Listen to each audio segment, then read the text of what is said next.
The Lord of the Rings as a film was an idea that we had, and it was just literally never even had a conversation about where you'd shoot it. It was just like, well, you know, we're living in the country where it should be shot. New Zealand has always been Middle Earth to me because I was a New Zealand boy who'd never travelled anywhere else when I first read the book, you know, and so you always associate it with what you know. If you live in New Zealand and you read that book, you kind of somehow feel that you're surrounded by Middle Earth. It's not a conscious thing, but you're just aware of the landscape, and you read the book, and the book's all about landscape, and somehow the two, you know, feel they're related in some form. So we have landscapes, but let's build all of this art and architecture to go in them. And it was such a rare gift to hand over to a couple of conceptual artists. And it was, you know, lots of hard work. On a typical movie, if you're doing the design work for the film, you're there for pre-production, you maybe overlap a bit into production, but the second you're really starting to get into the heavy part of production, the original design team aren't necessarily required. Whereas in Lord of the Rings, because we were doing 3 movies at once, and because it was an evolutionary process, the design process was also equally evolutionary and consuming over the entire length of the production. I first came onto this project along with John Howe over 6 years ago, and I think we were given a rough period of possibly 6 months that we'd need to complete our part of the work. And I've just been, you know, solidly working really for 6 years. Last week, Alan Lee did a drawing for one of the menus that's on the DVD extended cut. I mean, it's been a constant design process for these folks. And that whole thing with the design team being involved from beginning to the very bitter end was very important, I think, in terms of ensuring that Peter's vision ended up on the screen, as well as the world of Tolkien. You felt like you were there, and these guys were the reason for that. It was always kind of, how are we going to make this better? How are we going to make it work? How are we going to please Peter, you know, to make it as he expects? I would always be saying, of course we can do it to Peter, and I'd always be saying to our guys in the background, how the f*** are we going to do this? So they came slowly to the White Bridge. Here the road, gleaming faintly, passed over the stream in the midst of the valley and went on, winding deviously up towards the city's gate. Figures stood there at its head, carven with cunning in forms human and bestial, but all corrupt and loathsome. The Minas Morgul Bridge is a corner of a road that runs towards the front gates of Minas Morgul. We ended up building the roadway itself. It started and finished perhaps over a length of 50 metres. And then we had just the beginning part of the bridge that sort of had a bit of a forced perspective thing to it, and then terminated at a blue screen that married in with the miniature of Minas Morgul. Our set included sculptures that were at the front end of the bridge that were designed by John Howe. The design of those was actually an extravagant doodle. They just ended up appearing like that on the paper, and once I'd finished, I thought, oh, gee, those look significantly like Balrogs. I wouldn't mind having a couple actually set beside in front of my door. And this is, you know, Weta Workshop, if you're listening, make some statues, because I'd love to have a couple, please. We had a bit of a problem on the Minas Morgul Bridge. We had a small fire that almost destroyed the whole set. The urethane foams that we use, if it's mixed improperly, can be dangerous. And a pile of foam spontaneously combusted in the middle of the night. This is all the fire damage from this morning, and all the plaster and all the first layer of foam's been burnt off, but I'm just going to bang off all the loose stuff, and then we'll plaster it again, and we'll keep it. Looks good. Hopefully they don't like the idea and we have to burn all our sets, eh? You know, like they say, the show must go on. We pulled out the parts that had been burning. Luckily, it hadn't destroyed the whole set or the building it was in, and rebuilt it, and away we went. Come away, Hobbits. We climb. We must climb. The Stairs of Cirith Ungol actually started in the Minas Morgul road set. And Tolkien describes it as being quite distant from Minas Morgul, but Peter needed it to be much closer, which made perfect sense, that there be a sense of menace from climbing up this cliff face mere yards away from this eerie, horrid city. But of course the stairs just go on and on and on up this massive mountain face. And Tolkien describes them as though they're kind of more than vertical. This stairway did not delve into the mountainside. Here the huge cliff face sloped backwards, and the path, like a snake, wound to and fro across it. And Frodo, glancing down, saw below him as a vast deep pit, the great ravine at the head of the Morgul Valley. So when we're wide on that, we see that as a series of model shots. But of course, various parts along the way, quite a lot of drama happens. So we built a series of set pieces. The guys are just starting to work on the steps here. You're going to get a step thing happening all the way down. The last set of steps that we built really were outrageous. And occasionally you'd walk through the studio to have a look what was going on, and they'd be up there halfway up the steps hacking away at the rocks and without gear on. Those boys used to give me the horrors, but boy did we make some steps. We had a couple of sets in which we built steps which were very, very difficult to climb. Especially when you're fat and we've got a bag and a cloak and hobbit feet on. And Elijah was in front of me, and the pointy end of the scaffold poked me in the face all the time. I was sure I was going to lose an eye on that thing. There was lots of slipping and banging your head, and everybody associated with the movie had to endure some unique kind of suffering. And mine was those stairs of Cirith Ungol.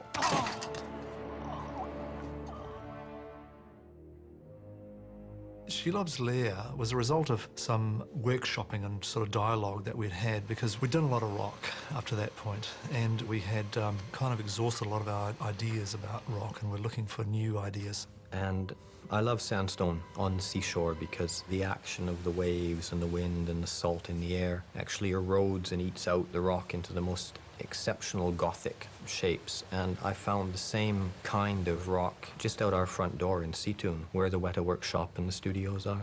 And I imagined that this marine landscape could be transposed to Shelob's Lair, where her poisonous acidity is sufficient to actually eat away at the rock and corrode it and make it this pitted surface. But also, over the years, her body has sort of smoothed out a sort of channel where she's been dragging this great big body around. So we incorporated as much of that as possible into the sets that we built. The sets were incredible. I mean, these holes and halls and very creepy and twisty caverns that they had sort of created. The set pieces we used had previously been used for the caverns below Isengard, and refoaming and reshaping a lot of the walls into this pitted environment made it quite different actually from its previous use and gave it quite a specific look.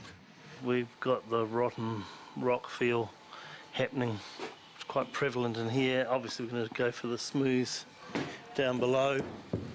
That was just the sort of feel of the architecture, as it were. And then there had to be heaps and heaps of cobwebs. So we got hold of some synthetic polymer. So it starts off like that, and then we put it in this deep fryer. So it takes about 20 minutes for it to break down into a liquid.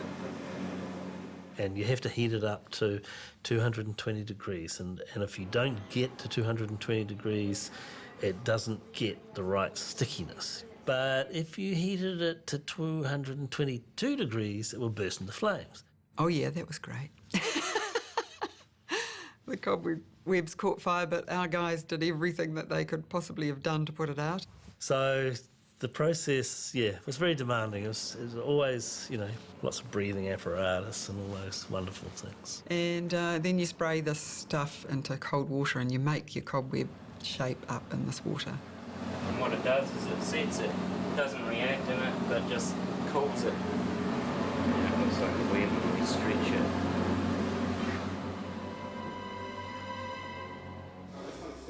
So it's actually quite user-friendly material, really. It's got a bit of bounce to it too, which is quite nice. So it was actually a lot of fun to be in that environment, and especially for me to be bouncing around in the web for hours at a time. Now, of course, hobbits and humans, if you like, weren't the only animals that would be caught in this. Yeah, well, I mean, you know, one of the things was all of Shelob's previous kills. We had a very friendly taxidermist who loaned us lots of wonderful animals that we were able to sort of hang from strings. But we got Weta to make the corpses, the orc and Urukai corpses. He's still wriggling. We also got the guys to boil bones and things so that we'd have skeletons to wrap up in cobwebs as well. But we'd just get the carcasses from the butcher shop. So, you know, the sort of horror of this environment grows and grows and grows until Frodo literally falls into this rotting boneyard of half-eaten, half-preserved bodies.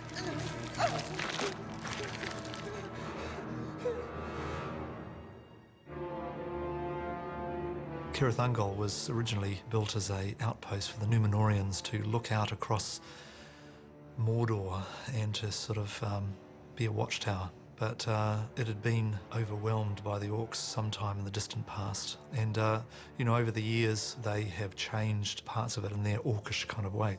The crumbling remains of the Númenórean structure are still there, but there's a whole lot of orc metal and iron that's been riveted onto it.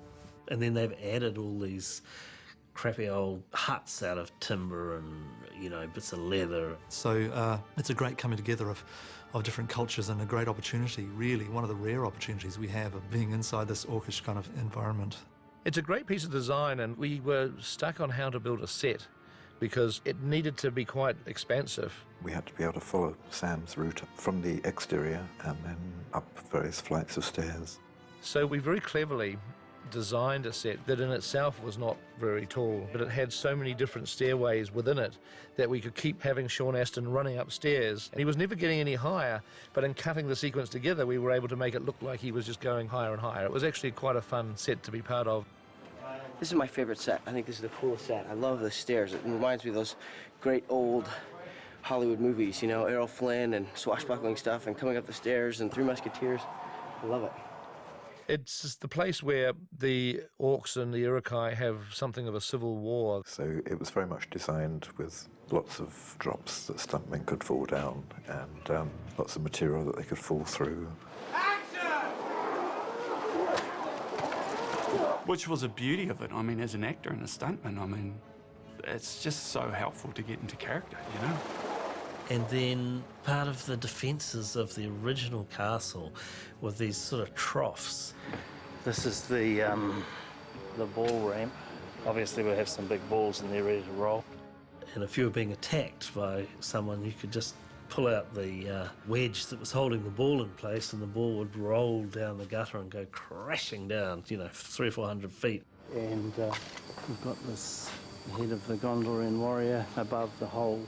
It was one of those lovely details that came out of sort of research into medieval castles that was never a part of the plot, but it was just part of that depth and background detail that we were able to indulge ourselves with, which is great for an art department.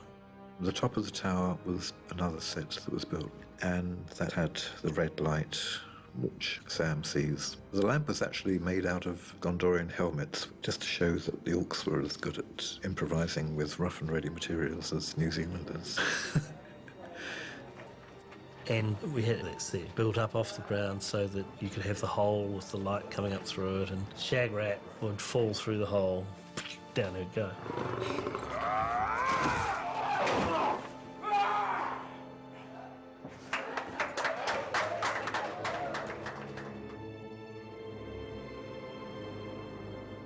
The Dimholt Road itself was shot at a place called the Pinnacles, which is about 2 hours drive out of Wellington. The location was stunning. We helicoptered into that location, and it was this really dramatic landscape. It's compacted sort of gravel and grit that sort of solidified over the centuries. And over the years, the erosion has cut through it, and it's cut these great chasms that are so unreal that you swear that they were generated, but in fact, it is a place that exists. A seemingly lifeless place, perfect for the paths of the dead. I know Peter knows it well because he's filmed there before. It's a location that Pete used in one of his earliest movies, Brain Dead. So that's kind of cool. I mean, for those people that know Peter's work.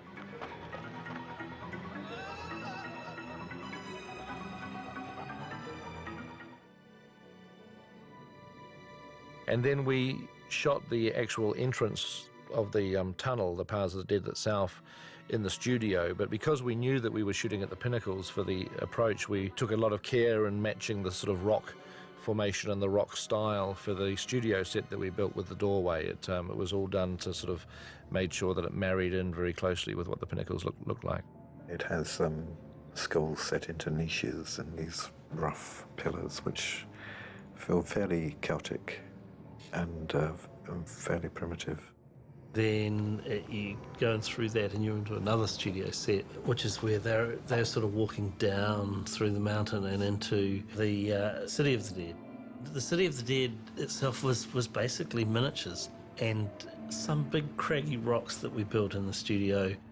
Then they burst out through the side of the mountain. We found a sort of rock formation down in Queenstown on Deer Park Heights. It had a slight crack in it and we added to it and built a sort of doorway. So our piece will end up joining in at that crevice up there. The other end joins into this rock here. Yeah, it took place in quite a few different places, but they all added together to make a fairly startling sequence, I thought.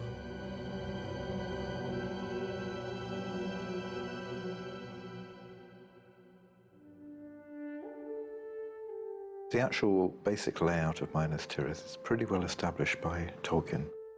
The fashion of Minas Tirith was such that it was built on 7 levels. Each delved into the hill, and about each was set a wall, and in each wall was a gate. For partly in the primeval shaping of the hill, partly by the mighty craft and labour of old, there stood up from the rear of the wide court behind the gate a towering bastion of stone, its edge sharp as a ship keel facing east. And it was a matter of giving people what they'd expect to see. So the pleasure of Minas Tirith was really just in developing it and creating the detail and just making it as beautiful and as impressive a place as possible.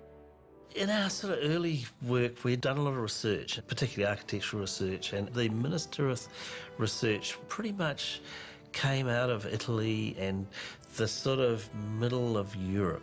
I think Gondor really had a feeling of being the Rome of Middle-earth. So I think we were looking towards that Mediterranean end of things from the word go. One of the influences was actually Mont Saint-Michel in France, and there's a smaller version of that called St Michael's Mount in Cornwall.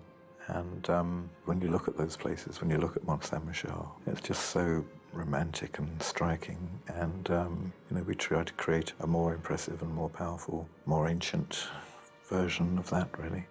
The city of Minas Tirith was by far the most extensive set that we ever built for the trilogy. And it was always going to be a difficult set to build, not just from the construction point of view, but actually where do you put this thing? I mean, it was a gigantic set. It's like the largest set ever built in the Southern Hemisphere. I mean, it's huge. And it was built on the bones of Helm's Deep. We'd already done Helm's Deep out at the quarry, and we decided that we'd utilize the remains of that set and actually design Minas Tirith around it so that we wouldn't have to clear everything out and go back to scratch. And then out of the ashes of Helm's Deep rises a bigger set, Minas Tirith. And it kind of fits in with the sort of approach we're taking to Minas Tirith, which is it's this kind of ancient civilization which is built on top of more ancient civilizations. So you got this sense of layers and layers of ages and buildings. So it's quite appropriate that we're building one set on top of another set. The actual build at the quarry was, from memory, about 6 months. So 6 months with about 100 guys. And the art department were very clever in what parts of the city they built in the quarry to kind of mimic the physical base of some of these Helm's Deep structures. The old Helm's Deep gates are actually the second gate of Minas Tirith. We heightened it and we reclad the entire face of it and, of course, changed a lot of the details. The old bit sort of curved round here, the old Helm's Deep, and this whole area was actually cut out. An archway here has been retained. And then Minas Tirith sort of got spread out from that central piece of set. Second gate with the inner streets, village itself is going to be in that area.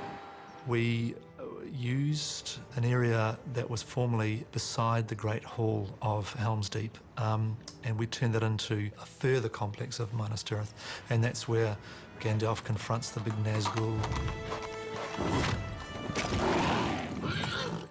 And we done a big tower up there, which was the old Hornburg Tower. We craned the whole set piece down, put a dome on top of it, and that was one of the larger features of that third gate set. And it was cool because, you know, I'd spent a lot of time at the Helm's Deep set, and it was great to then visit as it was being transformed into Minas Tirith, because you started to lose track of what had been where. It all kind of disappeared into this new city. Minas Tirith. The Hobbit enters. So cool, eh? Looks incredible. And it was a really awe-inspiring set because the entrance, the main door, was to scale. It was all correct. So it was huge. The gates were huge. Huge. They're huge, huge doors. Yes, the doors were, gosh, 6 to 8 metres high, I suppose. From memory, they weighed a couple of tonne each. But of course, we had to make them able to be opened by humans, so, you know, they were very evenly balanced. With the main gates, just wanted to make them as decorative and impressive as possible. And the idea of having a basic wooden structure which would then be covered with bronze sculptures, it just seemed really quite appropriate. They had all these sculpted elements, almost like the doors of the baptistry in Florence, just that kind of craftsmanship. And the gates also had to be built twice because we had to have a broken version as well as the unbroken one.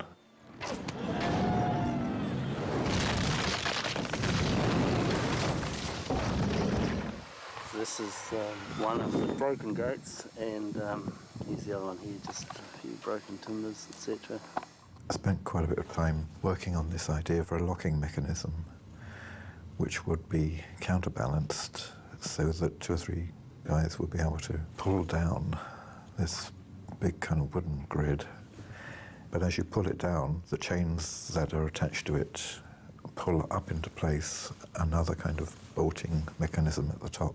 So when you see those teeth go up into the rock face, that actually was a practical effect that actually worked on those doors. Inside the courtyard within the gates, we built the very base of this big stone prow that runs up the entire height. The prow scaffolding is in place. That's the full height of the prow that we're seeing there. I mean, you walked up to it and you're like, oh, look. I mean, it was like this gigantic wall, and granted, it was made out of polystyrene in terms of the surface, but it looked real as hell. And once you went into that main square, you were surrounded by all these buildings, and there was little streets that went off in every direction. It was built to be deliberately like a labyrinth because we wanted to be able to shoot a whole variety of different scenes on the set, different parts of the city to make you think you were at the bottom, at the middle, at the top, you know, all over the place. We built about 4 or 5 levels, but Pete shot it in such a way that you never saw all of them at once, and you often could rearrange a few things and shoot back down the street and create another level that way. The art department did a really great job of always having side streets and you know, walkways. You always feel like it keeps extending beyond just the physical floor plan. You know, that's just great design. I always think around this corner of Minas Tirith there's going to be a little pizza parlour and a jeweller's and a open-air cafe. You could walk through the streets and lose yourself in that set. It was monumental. We worked on great sets, and Minas Tirith was one of them, the streets of Minas Tirith, and they were truly amazing in terms of their scope and detail. We tried to make it as convincing as possible and as much like you'd expect a medieval town to be. I remember going to Siena years and years ago because it was a true medieval town that was very much like Minas Tirith in many ways. You know, it generations and generations and generations of people living there. But the town itself had at one stage been divided into various quarters where various trades had their own guilds, and those guilds had their own heraldic motifs that were mounted on buildings or on gateways and things like that. And we did similar sorts of things in Minas Tirith. We did, the Lampright Street being kind of a metalworking area, and we did one or two of these other kind of little heraldic things. I'm sure it would have been very difficult to pick them up on the film, but it's kind of fun to invent these insignificant details, if you like, and sort of pop them around the place to just give greater depth to things. The detail in Minas Tirith was wonderful, and my personal favourite was up one of the side streets that you'd walk, and you'd come across this little shop, like a little store, and it was the rat catcher's place. The rat catchers, that's right. But I mean, it's not as odd as it sounds. There would have been a rat catcher, I guess. A place like Minas Tirith would have been riddled with the things. These are the rat catcher's cottage up there at the foot of the wall.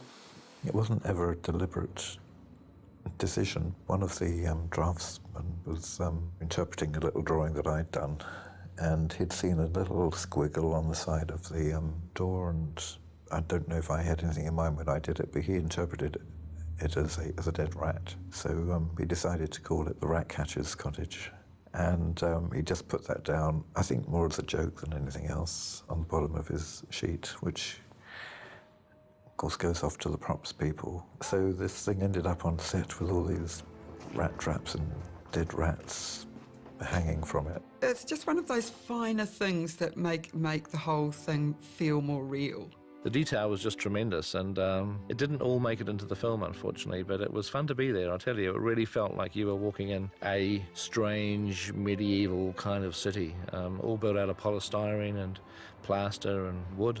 I mean, it was the kind of location that basically, if you had a visitor, everybody would be pleading, can we have pictures taken in front of that door, next to that wall? And I know we took pictures for some people and basically had to put it in the safe until the movie's released, and then, finally can give them back. But an amazing location.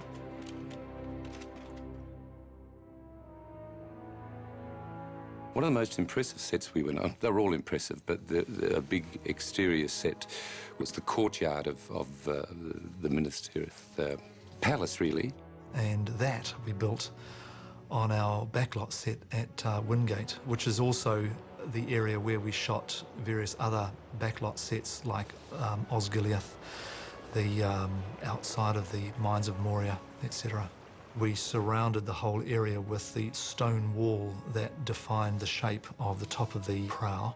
And we built that as a forced perspective set, so when you stood at the front of the Great Hall and looked out, you got the impression that it was going on forever. But it was about a third of its film length we built for real.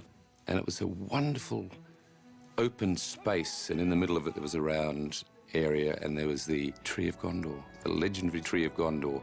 It is the symbol of the unbroken line of men and of kings of men of Numenor. The actual tree itself is a tree that basically has been a huge tree in its day, and then it's almost completely died. So basically it's to look like a tree that's had a tremendous struggle. And I had seen these trees from the Middle East that were olive trees that date back to the time of Christ. They could be 2,000 years old, these trees, and they look almost dead. And every year these olive trees still produce fruit. So, we were thinking of it in much the same sort of way. And Alan had done some drawings of what this ancient tree could look like. So it ended up being not a huge tree, but one that looked very, very old and convoluted. And then they took the drawing and started trying to put it together. The process is basically we start with a steel armature, and then we attach real branches onto that, and then from there we actually build the tree up, the trunk up around the branches themselves. And in this particular case, we build it up as quite a healthy tree, and then we slowly cut it away so it looks like what it is, which is a very quite badly decayed tree. So we're just basically doing the last of the carving on it, and then tomorrow it should be painted, because it is a white tree, and that helps give the impression of a tree that's very, very old, almost dead, but still just hanging on to life. The Citadel set was almost the last set we used in the main production shoot. So we had all of our studios in Miramar full. So because it was such a large set, we really were obliged to look elsewhere for another space with a required volume we needed.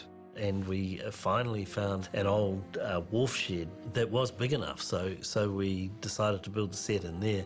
When I first entered most of the sets, I always had to gasp at the beauty of them. When I entered the Great Wharf set, I was awestruck for a moment, because it is massive. It had to be, you know, almost 3 stories tall. I mean, it was just gigantic. It's a very large space, but it was only just wide enough to contain our set. And the windows on either side were actually just a couple of feet away from the wall.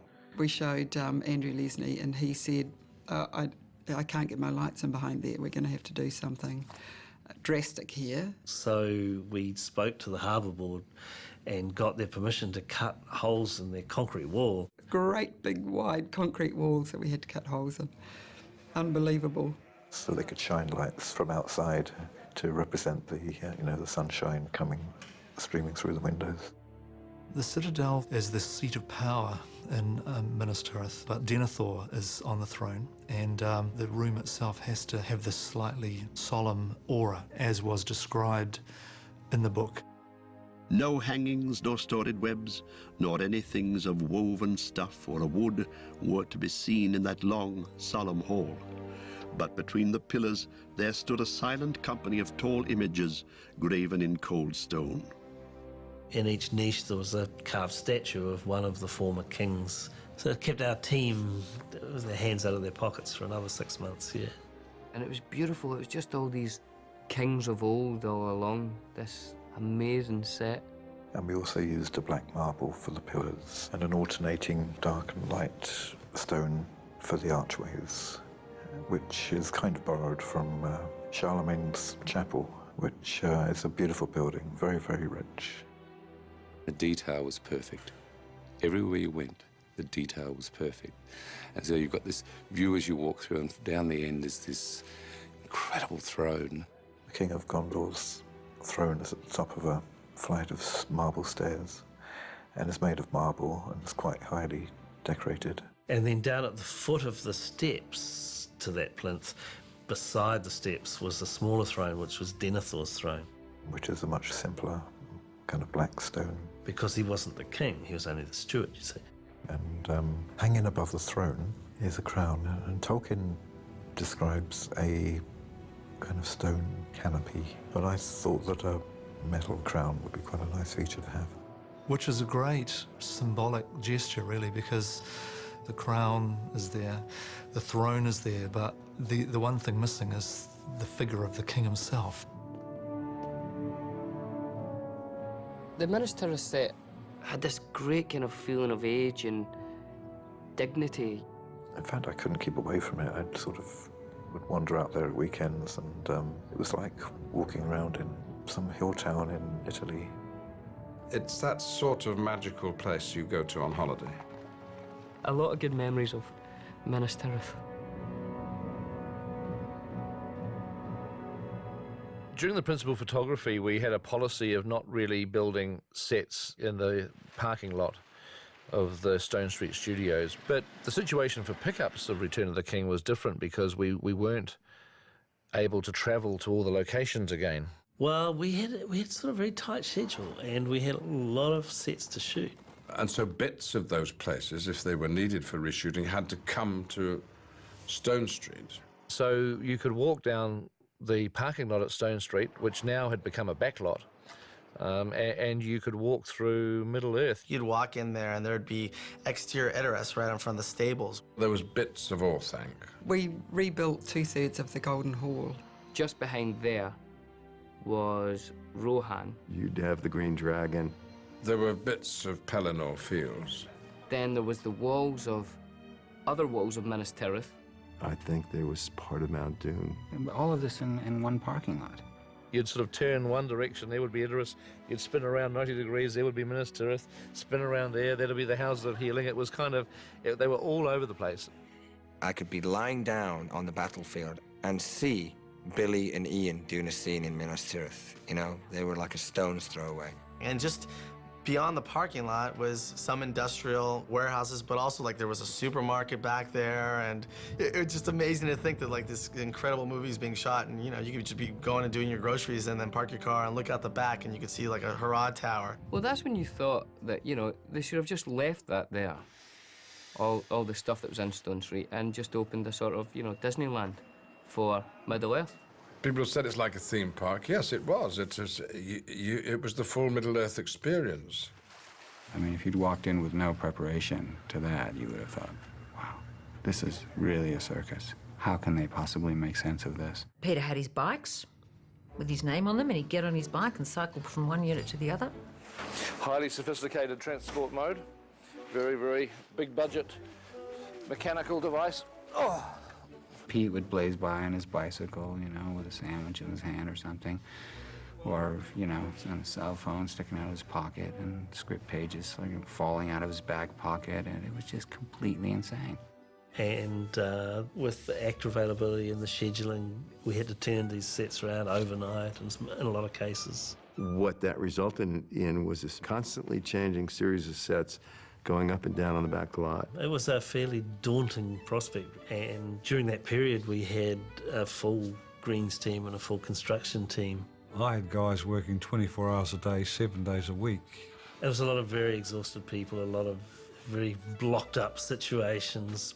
There was often a few problems, like we had a huge field, and just in front of that we had the Edoras stables exterior, and we had to get the elephant onto the back set. We've got an incredibly practiced crew at this point. Most of them have been doing this for 4 years or so. We'll go through the night and get this set up. It's this sort of 10-hour turnaround, put the old elephant in place, and it's going to look good. Doing pickups is quite hard because you are trying to match something that already exists, and you're trying to match it in some cases like 2 years after the fact. If we're going back to a set, we look at footage from the film, we look at continuity photographs, we look at construction photographs, and we've tried all the way through to keep a little piece of most sets. But in some instances, you know, it just doesn't exist anymore, so you're actually building some stuff from scratch all over again, and in certain instances, you're actually relying on a lot of the guys' memories. It was tricky, but it was great. You know, it's about doability, and you just say, well, can you do it? Yes, you can do it. Okay, let's do it. And it made it quite exciting, actually. It felt like you were on a real Hollywood backlot, not a abandoned paint factory in Wellington, New Zealand.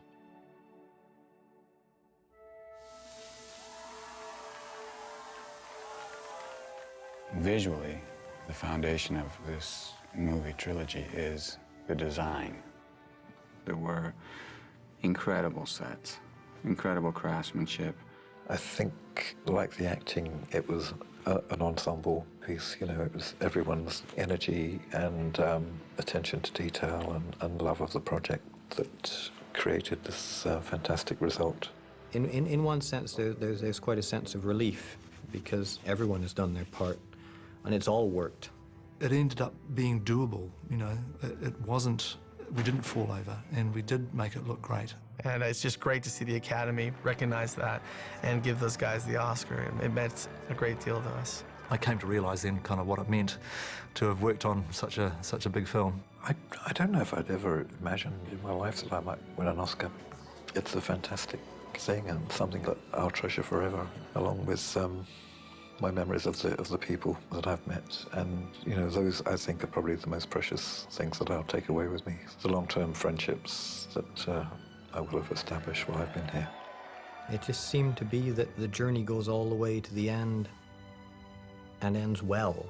That was 6 years ago that we started this, and we're still just finishing off the last few shots for the DVD, so it's been a long, very long process. In a way, I think me going home to Devon is going to be a little bit like the Hobbits going back to the Shire, and it's right that it should be. You know, everything will fall into perspective, and I'll have my memories, and yeah, and I'll always treasure them. It's the end of an era, really, and it has been quite a long haul. 5 years of high tension and effort and laughter and tears and, you know, stress and delight. It was a very emotional time, a good time.